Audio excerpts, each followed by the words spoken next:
Bonsoir à tous et bienvenue. Nous sommes le mercredi 1er mars. Nous entrons aujourd'hui en carême. 40 jours de prière et de pénitence, de jeûne et d'abstinence. 40 jours pour nous préparer à la résurrection du Christ le jour de Pâques. Le carême donc, un chemin d'espérance, c'est le thème de la catéchèse du pape lors de l'audience générale ce mercredi des Cendres, place Saint-Pierre. On écoute un résumé de sa catéchèse. Frères et sœurs, aujourd'hui nous entrons dans le temps du carême, qui est une période de pénitence, non pas comme une fin en soi, mais comme un chemin destiné à nous faire ressusciter avec le Christ, à renouveler notre identité baptismale, à renaître de l'amour de Dieu. Pour cette raison, le carême est un temps d'espérance. Le sens nous en est donné dans l'expérience fondamentale de l'exode des Israélites depuis l'Égypte vers la terre promise. C'est un chemin de l'esclavage vers la liberté, un chemin d'espérance s'inscrivant dans le plan de salut de Dieu qui veut pour son peuple la vie et non la mort. Ainsi, la Pâque de Jésus, son exode, nous ouvre la route vers la vie éternelle. Par le don de sa vie, nous sommes sauvés de l'esclavage du péché. Mais le don de notre salut est une histoire d'amour, d'où la nécessité de notre oui et de notre participation.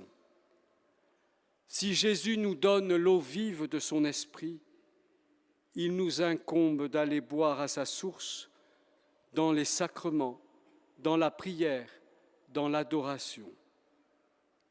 Alors, à la lumière de l'espérance de la Vierge Marie, qui dans la nuit de la passion et de la mort de son Fils, continue à espérer en la victoire de l'amour de Dieu, commençons avec joie ce chemin d'espérance. Et plus tard, dans l'après-midi, le pape a célébré la messe des cendres pour marquer ce début de carême. Comme chaque année, c'est une tradition. La cérémonie a commencé par une procession depuis l'église Saint-Anselme jusqu'à la basilique Sainte-Sabine, située à Rome sur la colline de l'Aventin.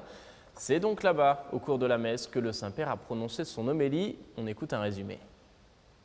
Dans son homélie pour la messe des cendres ce mercredi, le pape est revenu sur le sens du carême en nous invitant notamment à fixer le regard vers la miséricorde.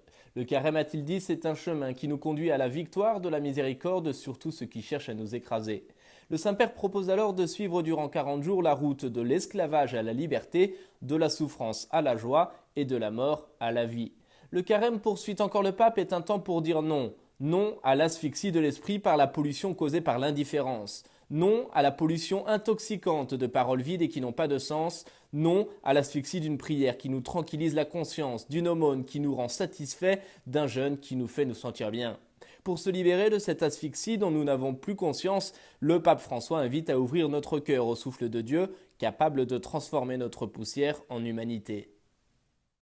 L'information importante de ce mercredi, c'est aussi la démission aujourd'hui d'une membre de la Commission pontificale pour la protection des mineurs. L'Irlandaise Mary Collins était frustrée par l'absence de coopération de plusieurs bureaux de la Curie romaine avec la Commission. Elle a donc remis sa démission à son président, le cardinal O'Malley, qui rend hommage à son action en faveur des victimes d'abus sexuels. Mary Collins se retire donc de la commission qu'elle avait intégrée dès sa création en 2014, mais elle accepte toutefois la proposition du cardinal O'Malley à poursuivre un rôle éducatif au sein de cette commission. C'est un signe de reconnaissance pour son travail et son témoignage en tant que survivante elle-même d'abus sexuels. Notez qu'il s'agit là du 3e départ d'un membre de la commission. C'est la fin de cette émission. Merci de l'avoir suivi. Je vous souhaite à tous une belle soirée. À demain.